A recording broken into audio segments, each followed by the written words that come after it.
धाराशिवमध्ये काका पुतण्याचा आता राजकीय वाद या ठिकाणी पाहायला मिळतोय। तानाजी सावंतांच्या मतदारसंघात पुतण्याचे भावी आमदार असे बॅनर लागलेले आहेत। धनंजय सावंतांच्या वाढदिवशी कार्यकर्त्यांकडून ही बॅनरबाजी करण्यात आलेली आहे। भावी आमदार असा उल्लेख या बॅनरवर करण्यात आलेला आहे।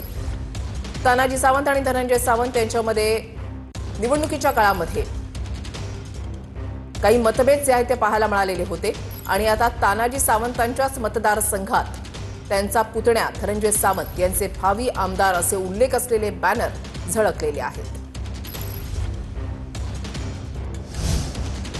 राज्यातील 53 आयटीआयची दक्ष उपक्रमासाठी आता निवड झालेली आहे। कौशल्य विकास मंत्री मंगलप्रभात लोढा यांच्याकडून ही माहिती देण्यात आलेली आहे। जागतिक बँकेकडून 1325 कोटी रुपयांचा निधी हा प्राप्त झालेला आहे। वंचित घटकांना संधी देण्यासाठी 6 अतिरिक्त आयटीआयची निवड करण्यात आली आहे। बड्या कंपन्यांमध्ये रोजगार उपलब्ध होण्यासाठी प्रशिक्षण दिलं जाणार आहे।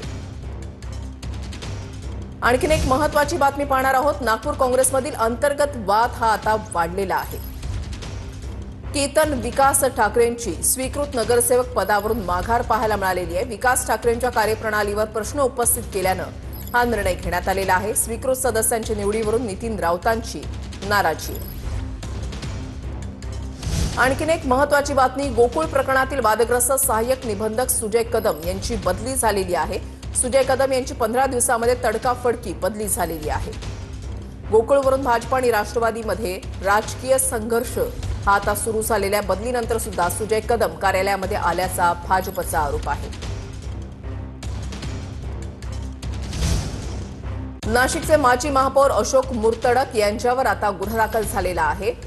आत्महत्येला प्रवृत्त केल्याचा आरोप करत गुन्हा दाखल झालेला आहे। मुर्तडक यांच्याकडून शिंदेच्या कार्यकर्त्यांना बेदम मारहाण केल्याचा आरोप आहे। मुर्तडक यांनी अश्लील शिवीगाळ केल्याचाही आरोप आहे। मुर्तडक यांच्या विरोधात पंचवटी पोलीस ठाण्यामध्ये गुन्हा दाखल झालेला आहे।